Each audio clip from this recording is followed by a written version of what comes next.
Hello नमस्ते good morning साथीहरू। अन्त तपाईँहरू के गर्नुहुँदैछ? म त फेरि डोनटको भिडियो लिएर आएँ हो।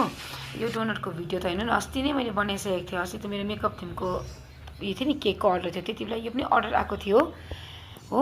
अन्त मैले त्यति बेला त्यो भिडियो त बनाइराखेको छु कि, तर अपलोड गर्नु त बिर्सेछु।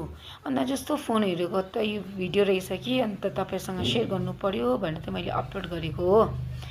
अन्त यसमा मैले सबै आइसिङहरू पनि देखाएको छु। आइसिङहरू पनि मैले योपालि 2 तरिकाले गरेको छु हो। तपाईँले हेर्दै जानुहोस् ल, म तपाईँलाई देखाउँछु।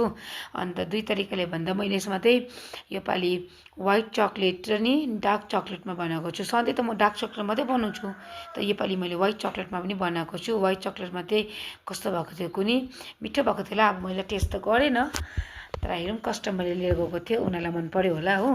अनि तपाईँले पनि यस्तो अर्डर दिनु सक्नुहुन्छ। मलाई अर्डर दिनुहोस्, फोन गर्नुहोस्, मेसेज गर्नुहोस्, म मजाले तपाईँहरूलाई बनाइदिन्छु ल। Thank you.